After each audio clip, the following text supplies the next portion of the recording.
Welcome back to Tarot by the Bay. I'm David. This is going to be a channeled reading. We lost James Earl Jones this week, and I kind of want to just do a quick little read on James Earl Jones to find out kind of like a life lesson of his and a message that he might want to communicate to us. This will be in my channeled messaging folder in my playlist section.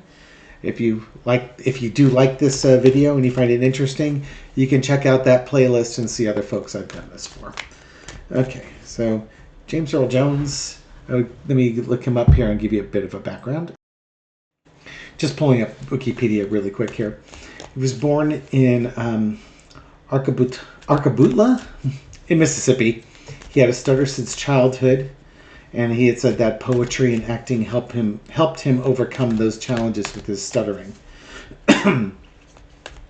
He was a pre-med major in college, served as an officer during the Korean War, and pursued a career in acting. Now, he's been in a number of Broadway plays, as well as making it onto the big screen. Most famous for most of us, especially people my age, was he was the voice of Darth Vader.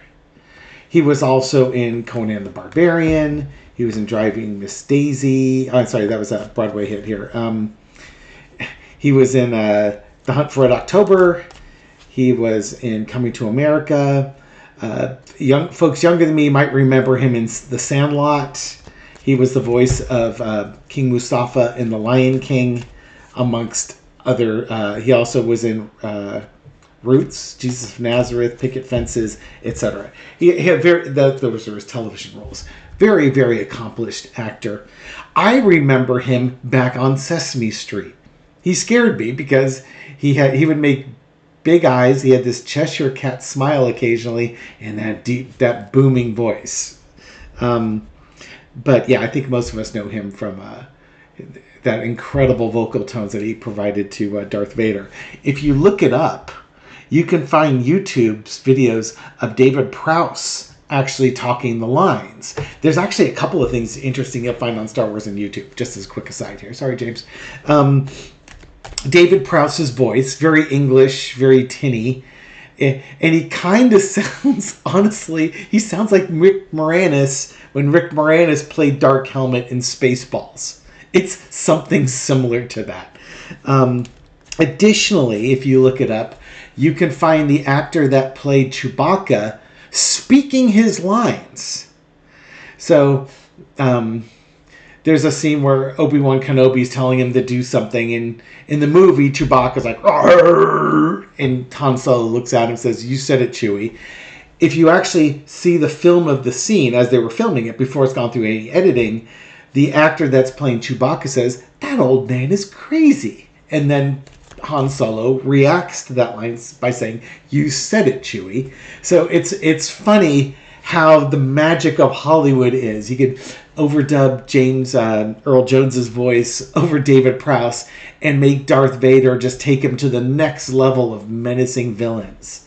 To take a Chewbacca character who says things unintelligibly to us because we don't speak Wookiee, but to folks who do, they understand him and they react appropriately to it. Good stuff. Anyways, James Earl Jones, I'm curious. I want to see sort of what was one of his spiritual lessons, one of his big spiritual lessons to learn on the planet when he was here. And then we'll follow up with a message from him. Okay? Come on down. Big spiritual message lesson for James Earl Jones. The World card. The first thing that came to mind is beginning to like exclusivity or reaching around the world. When you're an actor, you really can go anywhere in the world, and people around the world know who Darth Vader is. You've got that worldwide feeling with it. Cross with the Empress, and I think it's taking care of things, making sure people have enough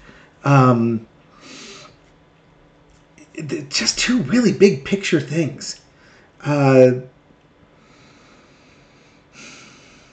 You've got somebody who impacted the world with their acting, Broadway, television, movies, and just the way he conducted himself. God, three major arcana here in Judgment. Okay, so it's interesting that you've got a young man with a stutter, and I believe there was a bunch of childhood trauma that he suffered that caused him to have that stutter. It's not being mentioned in the Wikipedia, but I believe I saw a video on that one. But having, somebody who has truly the most iconic voice in our lifetime. You recognize James Earl Jones's voice. I got both cats in here with me now. He used to be the voice of CNN back in the early 90s with the big kettle drums going. The only thing deeper and more powerful than those kettle drums was James Earl Jones's voice. Just amazing. You go from some young man in Mississippi with a stutter to a worldwide figure that everybody recognizes him when he speaks. And, how whatever traumas he suffered in his childhood helped form him to the man that he was during his day and his life. In the past, you got the Nine of Coins.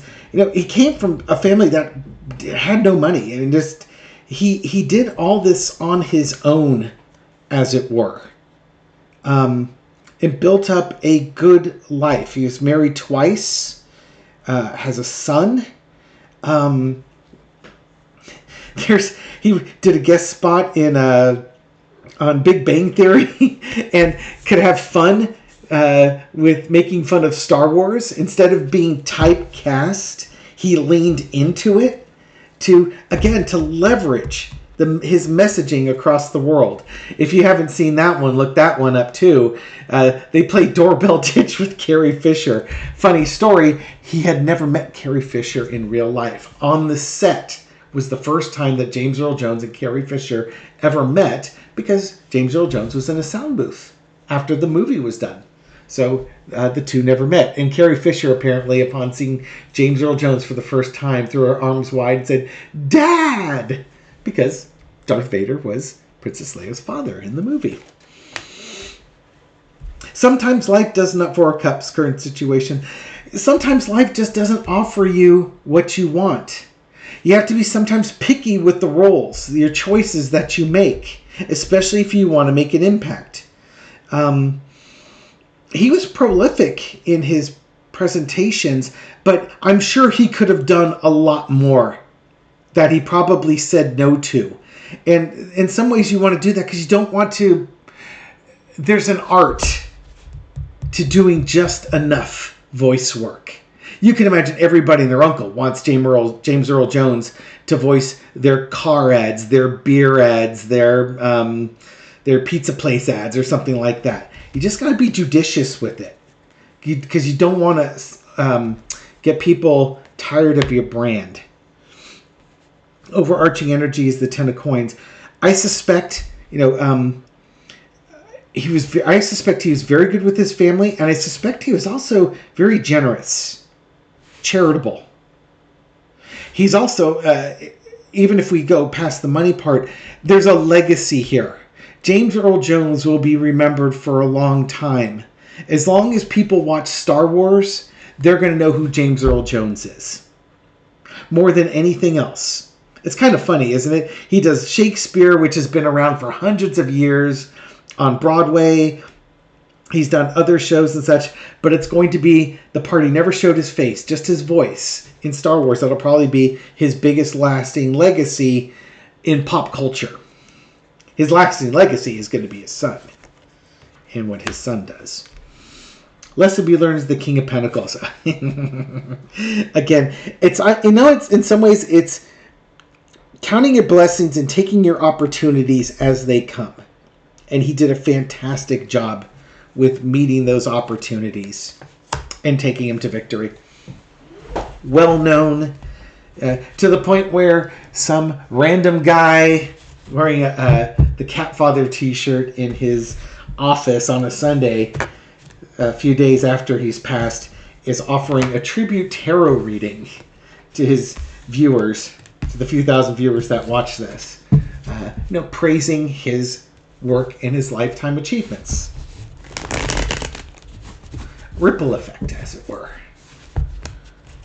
I don't think that was on his bingo card for eulogies and things like that being given to him. And now just a little four-carder. What would James Earl Jones like to share with my audience today? Either what he learned in his life or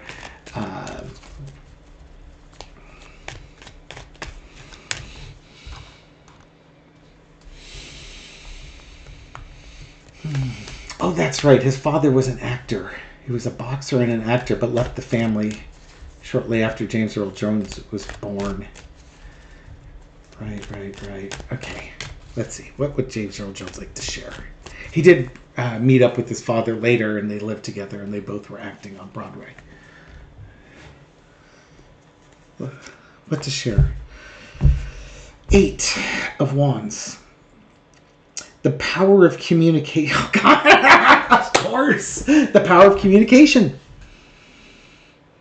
James Earl Jones, think about it. He came up in the era of television. Think about his voice would have been this incredible voice on radio in the 30s and 40s. When you're listening to the series, the serials that they would do, The Shadow or various other Superman, can you imagine him as the narrator or the voice of the villain or, Ming the Merciless if it was Flash Gordon, the voice of the Shadow or something like that. Just this incredible voice, but it's not enough just to have a voice that captures people's imagination. It's the messaging. He had the tool, but then how do you message with it to really impact people? And it's such a soulful voice. I mean, emotionally, his voice was emotionally impactful. What's his message for us? Is your communication and the impact of your communication. That emotionally mature voice that conveys a sense of, it could be calming or foreboding or threatening, how you communicate. People will recognize, sometimes people will just recognize you for something.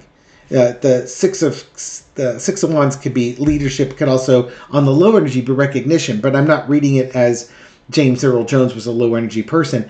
It's that, pay attention to me. You hear that voice and all of a sudden you're paying attention to what the voice is saying. There's so much power in that voice, in what you say. You have to be careful about the emotions and the words that you communicate.